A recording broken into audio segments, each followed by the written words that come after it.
பொய்யே இல்லாத ஒழுக்கம், அந்த ஒழுக்க நெறியில் நின்றவர்கள் நீடூடி வாழ்வார்கள். இந்த இடத்தில் கம்பனுடைய பாடலை எடுக்க விரும்புகிறேன். கம்பன் பாடல் இப்படி வருகிறது, எல்லாருக்கும் தெரியும்.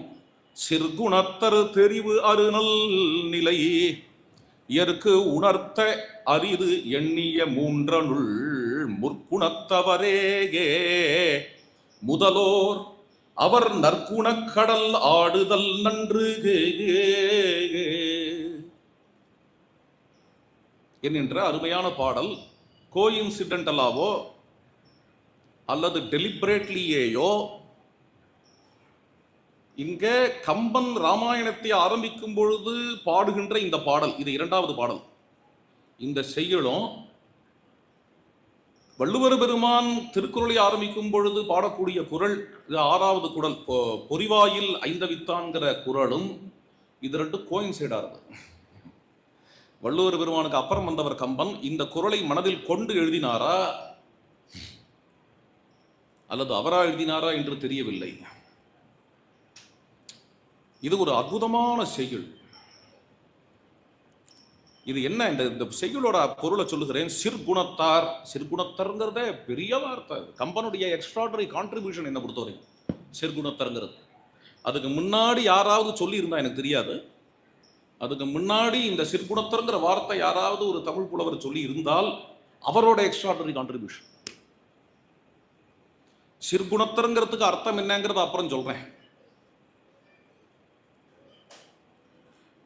இதுல ஒரு விஷயம் என்ன அப்படின்னா, இந்த சிற்குணத்தர் இருக்கிறார்களே, அவர்களுடைய குணங்களை அறிந்து அருமையான அவர்களுடைய நல் நிலை இருக்கிறதே, அதை நாம்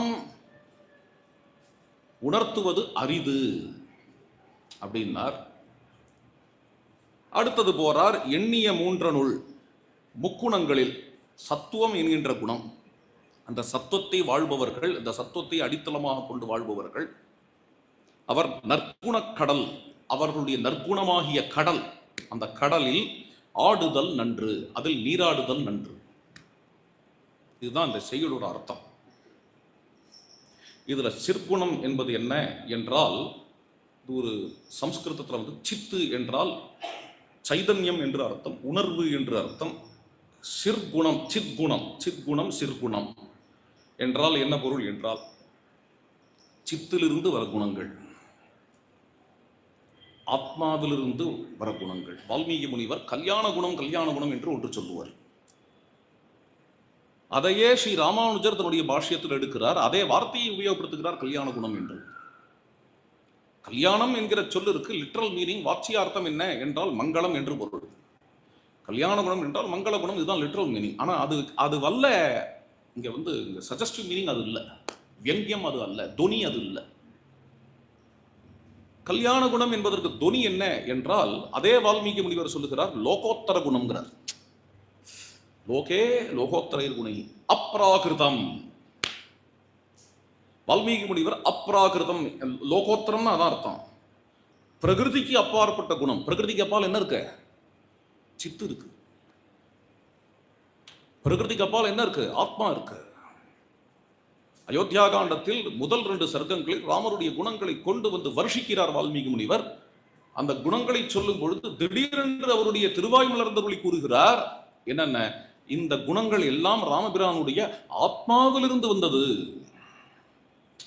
சதமபி ஆத்மவத்தையா, ஆத்மவத்தையா.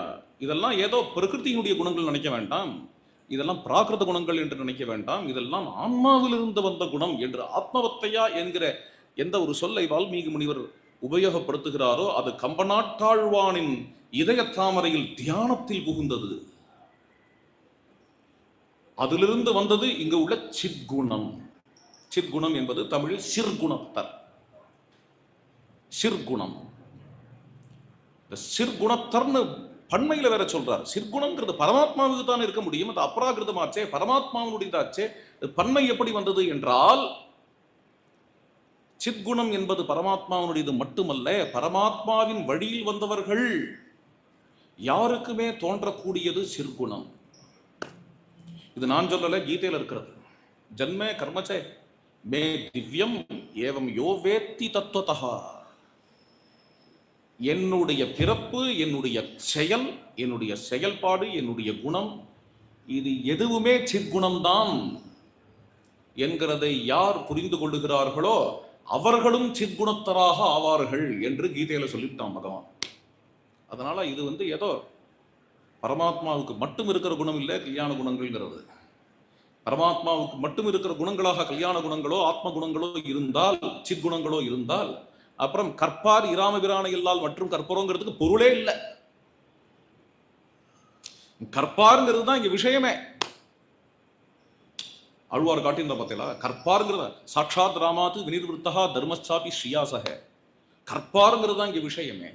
அந்த இறைவனிடத்துல எந்த ஒரு சித் குணம் இருக்கிறதோ, பிரகிருதிக்கு அப்பாற்பட்ட குணம், ராகத்வேஷங்களுக்கு அப்பாற்பட்ட குணம், பிரகிருத்தினுடையதுதான் ராகமும் தேசமும், இதற்கு அப்பாற்பட்ட குணம், எதை நாம் அபராகிருத குணம் என்று கூறலாமோ, கல்யாண குணம்னு கூறலாமோ, எதை ஆத்ம குணம்னு கூறலாமோ, அதையே கம்பநாட்டாழ்வான் இங்கு சிற்குணம் என்று கூறுகிறார்.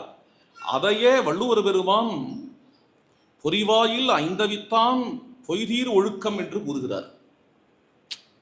அதே விஷயத்தை அந்த ஒழுக்கத்தில் வாழக்கூடியவர்கள் இருக்கிறார்களே, அவர்களை பற்றி சொல்லுவது போற்றுவது அரிது. கம்பனோட வார்த்தை. அவர்கள் யாரு என்ன? அவர்கள முதலில் வரக்கூடியவர் இறைவனே. அதை தவிர அந்த இறைவனை நம் வாழ்வில் ரிஃப்ளெக்ட் பண்ணக்கூடியவர்களும் அவர்கள் ஜீவர்களாக இருந்தாலும் அவர்களுடைய குணங்களுக்கு ஆத்ம குணங்கள் தான் பேரு, சிற்குணங்கள் தான் பேரு. அது எப்படி இருக்கும் என்றால் அது சத்துவ பிரச்சுரமாக இருக்கும். ராஜசம் தாமசம் கலக்காதன்னு சொல்ல முடியுமா என்றால், ராஜச தாமசங்களில் பந்தப்படாம, சத்துவத்திலும் பந்தப்படாமல், சத்துவத்தை ஆதாரமாக கொண்டு சத்துவத்தை நோக்கி ராஜச தாமசங்களை சில சமயங்களில் மாஸ்டரி பண்ணி எடுத்துக்கொண்டு நிர்குணமாக சுயம் இருந்து கொண்டு ஆனா மற்ற முக்குணங்களிலும் விளையாடி கொண்டு இருப்பதற்கே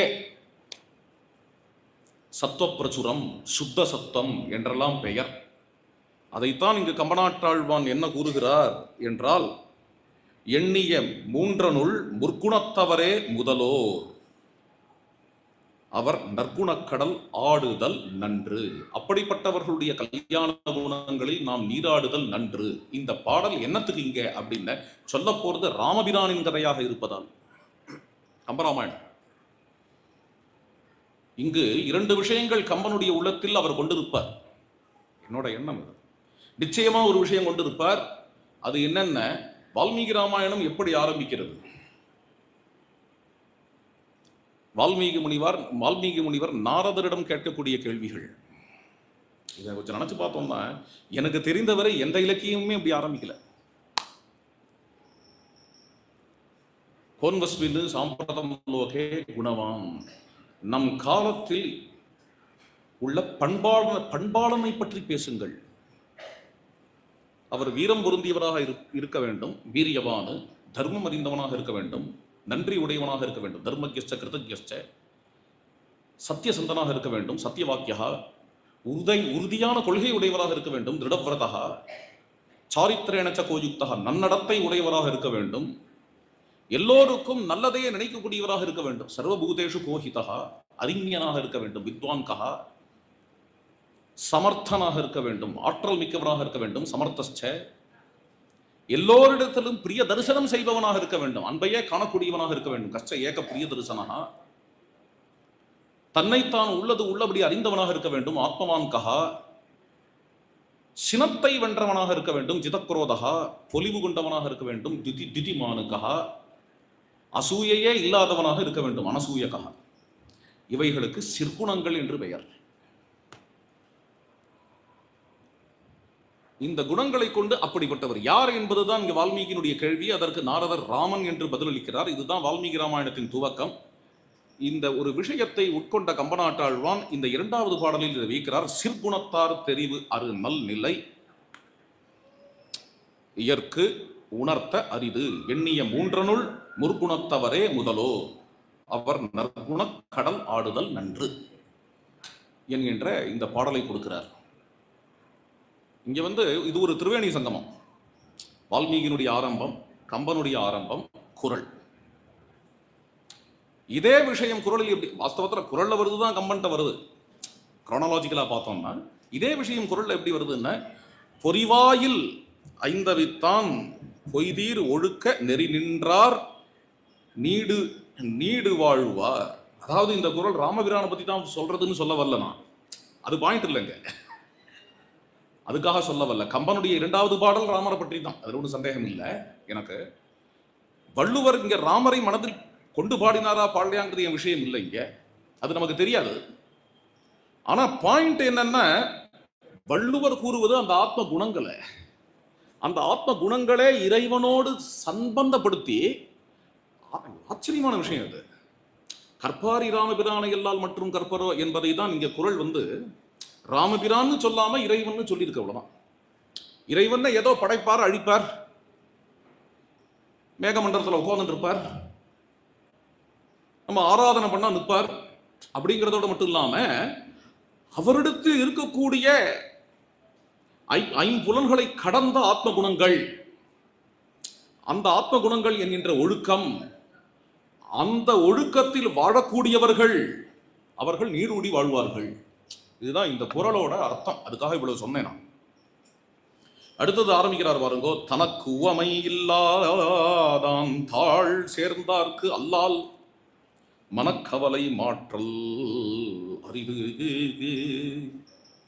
தன் ஒப்பாரில்லப்பன், தனக்கு உவமை இல்லாதான், அவருக்கு உவமையே கிடையாது இறைவனுக்கு. அப்பேற்பட்ட கடவுள் இருக்கிறாரே, அவரை சார்ந்தவர்களுக்கே மனக்கவலை நீங்குகிறது. அற ஆழி அந்தணம் தாழ் சேர்ந்தார்க்கு அல்லால் பிற ஆழி நீந்தல் அரிது. பகவானை பத்தி சொல்லும் பொழுது அற ஆழி அந்தணம் எப்படி சொல்றாரு பாருங்க. ஆழின்னா சமுத்திரம், தர்ம சமுத்திரங்கிறார். தியாக சமுத்திரம்னு ஒரு ஊர் உண்டு, தர்ம சமுத்திரம், அற ஆழி அந்தணம். வள்ளுவர் பெருமான் இறைவன் என்று வரும்பொழுதே அங்கு அறத்தை வைக்கிறார். அதாங்க ரொம்ப ஆச்சரியமான விஷயம். தர்மஸ்ய பிரபு அச்சுதா, அவனுக்கு அச்சுதன் என்று பெயர். ஏன்னா அவருடைய திருவடியை பிடித்துக் கொண்டவர்களுக்கு வீழ்ச்சியே கிடையாது என்கிறதுனால. இப்போ அடியன் இந்த குறள்ல பெரும்பாலும் பார்த்தேன்னா இந்த பொறிவாயில் என்கிறதை கம்பராமாயணத்தோடு சேர்த்து கண்டோம். அகர முதல எழுத்தெல்லாம்ங்கிற இடத்துல அவர்களுடைய பகவான்கிறத வைணவத்தோட சேர்த்து கண்டோம். இது மாதிரி முக்கியமாக இங்க வைணவத்தை கூறிக்கொண்டு வருகிறோம் இல்லையா?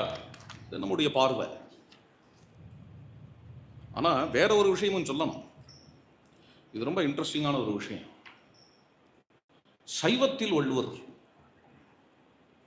சைவத்துல திருவள்ளுவர் அப்படிங்கறத நீங்க எடுத்துன்னு கேட்டா, நான் மறுபடியும் சொல்றேன், வள்ளுவர் வைணவர், வள்ளுவர் சைவர், அதெல்லாம் சொல்லல. இவர் சொல்லக்கூடிய இந்த சொற்கள், இந்த சொல்லாடல் எப்படி வைணவத்தில் இருக்கிறது என்கிறதை காட்டினேன். சைவம் அப்படின்னு வரும்பொழுது ரொம்ப இன்ட்ரெஸ்டிங்கான விஷயம் ஒன்று சொல்றேன். மயிலாப்பூரில் திருவள்ளுவருக்கு என்று ஒரு சன்னதி இருக்கிறது. இந்த சன்னதி சைவர்களால் கட்டப்பட்டது. அங்கு திருவள்ளுவரை வழிபடுகின்றவர்கள் சைவர்கள். அவருக்கு வள்ளுவத்தேவ நாயனார் என்கின்ற திருநாமம் 63 ஒன்று இல்லை. 63 திருவள்ளுவர் என்று ஒருவர் என்கிறது இல்லை என்றாலும் 63 புறப்பாட்டில் கபாலீஸ்வரர் கோவிலில் பங்குனி பிரம்மோற்சவத்தில் வள்ளுவர் புறப்பாடு நடக்கிறது. இதெல்லாம் இன்ட்ரெஸ்டிங்கான விஷயம். இது இன்னைக்கு நேற்றுக்கு ஆரம்பிச்சது இல்லை, காலங்காலமா இருக்கு. கபாலீஸ்வரர் கோவிலில் இது நடக்கிறது இன்னி வரைக்கும், பங்குனி பிரம்மோற்சவத்தில். அது மட்டும் இல்லை, அவர்களுடைய நம்பிக்கை வைகாசி அனுஷம் திருவள்ளுவரின் நட்சத்திரம் என்கிறதெல்லாம் சொல்லுவார்கள். அதுக்கு சில உற்சவங்கள், விழாக்கள்லாம் கொண்டாடுகிறார்கள். இதெல்லாம் அழகான விஷயங்கள். வைணவம் சொல்லும்போது சைவம் ஞாபகம் இதுக்காக சொன்னேன். அறவாழி அந்தணன், அறம் அறம் என்கிறதை கடலாக கொண்ட கடவுள் இருக்கிறாரே, அவருடைய திருவடியை யார் தூக்கி பிடிக்கிறார்களோ, யார் சிரம் மேற்கொள்கிறார்களோ அவர்களே இந்த சம்சார சாகரத்தை கடப்பார்கள். மற்றவர்கள் சம்சார சாகரத்தை கடப்பதில்லை என்று. அதாவது மோட்சம் பெறுவதற்கு இறைவனை விட்டால் வழி இல்லை என்கிறது இந்து தர்மத்தில் உள்ள தீயிஸ்டிக் அப்ரோச். இறைவனால் தான் மோட்சம் கிடைக்க வேண்டும் என்கிற இந்த தத்துவம் இருக்கு, இந்த வாதம் இருக்கு. இதை கடந்தும் சில பேர்கள் உண்டு. பழங்காலத்தில் பதஞ்சலியே சொல்றேன், இறைவனிடம் சரண் புகுதல் என்கிறதை ஒரு ஆப்ஷனா தான் இருக்கிறார் பதஞ்சலி. ஈஸ்வர பிரணிதானாத்து வான்னா ஆப்ஷனல். மோட்சத்தை இலக்காக கொடுத்து விட்டு பதஞ்சலி அதற்கான வழிமுறைகளை சொல்லும் பொழுது அதில் ஈஸ்வர சரணாகதியும் இருக்கலாம்ல, ஈஸ்வர சரணாகதி ஒரு வழி, அப்படிதான் சொல்றார். மோட்சம் என்பது யோகத்தில் உண்டு, சாங்கியத்தில் உண்டு, நியாயம் வைசேஷிகத்தில் உண்டு. ஆனால் இவர்கள் எல்லாரும் அடித்து பேசவில்லை. என்னென்ன இறைவன் திருவடியை பிடித்துக் கொள்ளுவதுதான் ஒரே வழி அப்படிங்கிறது வள்ளுவர் அடித்து பேசுகிறார். இறைவன் திருவடிகளை பிடித்துக் கொள்ளுவதை தவிர சம்சார சாகரத்தை கடப்பதற்கு வேற வழி இல்லை என்று வள்ளுவர் பெருமான் அடித்து பேசும் பொழுது, அடித்து பேசுபவர்கள் சிலரே. அவர்கள் நியாய வைசேஷிகத்தை சேர்ந்தவர்கள் அல்ல, அவர்கள் யோக சாங்கியத்தை சேர்ந்தவர்கள் அல்ல. பிந்து யாரு அப்படின்னு கேட்டா பாகவதர்கள். என்ன இறைவனுடைய திருவடி என்கிறது ஒன்னே வழி அப்படின்னு சொல்லக்கூடியவர்கள். மாமேவ ஏ பிரபத்யந்தே மாயாமேதாம் தரந்தித்தே, இந்த ஏவகாரம் என்ன அந்த பாகவதர்களை போல் வள்ளுவர் பெருமானும் இங்கு அவரையே பாகவதர்னு எடுத்துக்கோங்கோ அல்லது பாகவதர்களை போல்னு வச்சுக்கோங்கோ. இந்த ஒப்பீடுக்காக நான் எடுத்துட்டேன் இதை. அதை எப்படி நீ பாகவதர்னு சொல்லலாம் வள்ளுவர அப்படின்னு சில பேர் கேட்கலாம். நீ என்னமா அந்த கன்க்ளூஷனுக்கு வரலாம்னு. நான் கன்க்ளூஷனுக்கு வரல. இவரை பத்தி நினைக்கும் பொழுது இவர் இப்படி பேசுவது போல் பாகவதர்கள் பேசுகிறார்கள் அப்படிங்கிற பாயிண்ட்டுக்கு சொல்ல வந்தேன். அவதாரணம் பண்ணுகிறார், நிர்தாரணம் செய்கிறார். என்னென்ன இறைவன் அடியை விட்டால் வழி இல்லை என்று அடித்து பதஞ்சலி முனிவரை போல் இல்லவர். இறைவன் அடி சரணாகதி செய்வதும் ஒரு வழியாக இருக்கலாம்னு பதஞ்சலி சொன்னார். அப்படி சொல்லல, இவர் ராமானுஜர் போல் சொல்லுகிறார். இறைவன் அடிதான் உனக்கு வழி சம்சார சாகரத்தை கடப்பதற்கு அப்படின்னு. ரொம்ப இன்ட்ரெஸ்டிங்கான விஷயம். கோளில் பொறியில் குணம் இலவேகே என் குணத்தான் தாளை வணங்கா தலை. புலனை அடக்குவதற்கான வழி அஷ்டகுணங்கள் கொண்ட எம்பெருமானுடைய திருவடிகளை பிடித்துக் கொள்ளுவது. அப்படி வணங்காத போனால் எப்படி புலனை வெல்லுவது, எப்படி கடலை கடப்பது, சம்சார சமுத்திரத்தை கடப்பது? பிறவி பெருங்கடல் நீந்துவர். ஏன் அறப்பால் இருக்கிற மாதிரி பொருட்பால் இருக்கிற மாதிரி வீட்டுப்பால்னு ஒண்ணு இல்லை. மோட்சத்துக்கு ஒரு பகுதி வைக்கலையே. வள்ளுவர்லாம் திருக்குறள் படிக்காதவர்கள் கேட்கிற கேள்வி இது. முன்னாடியே சொல்லிட்டேன், கிட்டத்தட்ட 60 குறள் இங்க மோட்சத்தை பத்தி தான். திருக்குறளில் கிட்டத்தட்ட 6 அதிகாரம் மோட்சத்தை பத்தி தான். அதுல முதல் 10, இந்த முதல் 10 பாருங்க, வெறும்னா இறைவாழ்த்துனா இறைவாழ்த்து. இறைவா எனக்கு நல்ல சௌக்கியமான பெட்டு வேணும், பைசா வேணும், அதுக்காக பாடுற இறைவாழ்த்து இல்லை. இது மோட்சத்திற்காக. இது வீடை காட்டக்கூடிய வீடு தான் இந்த மோட்சம்.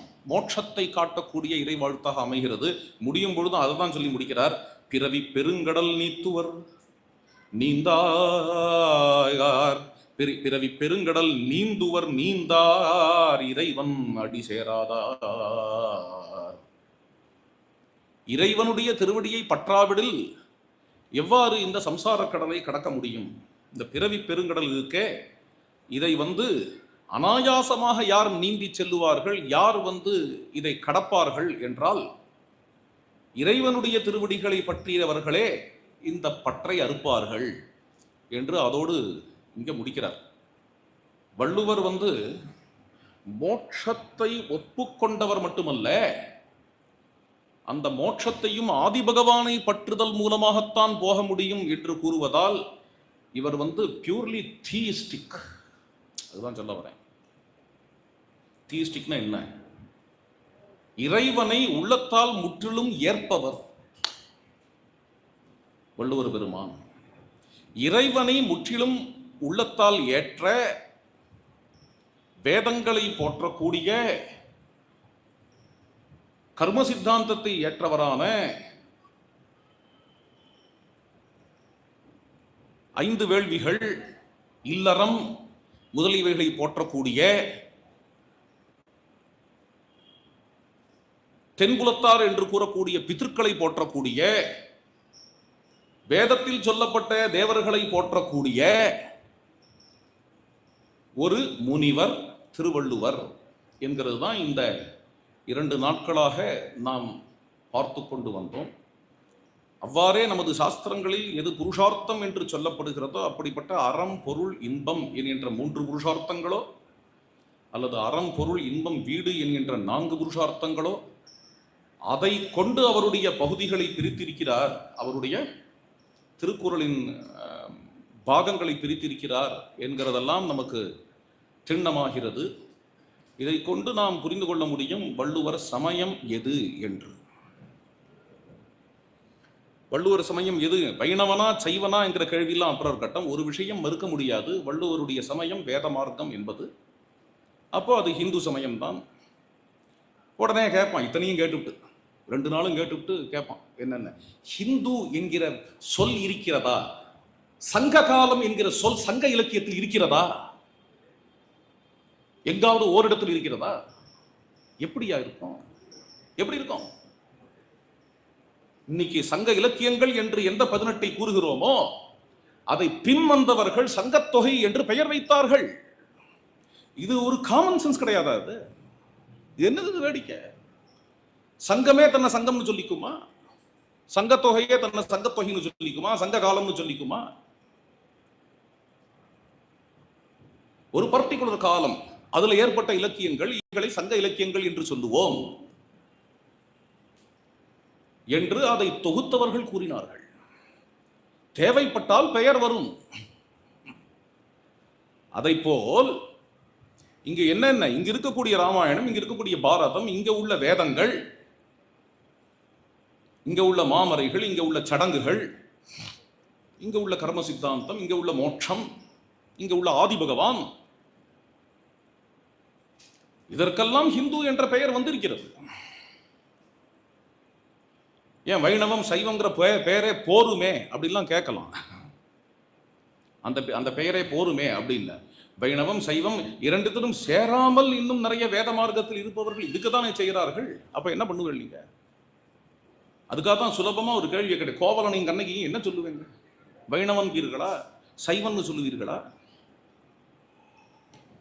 தொன்று தொட்டு இருக்கிறார்கள்.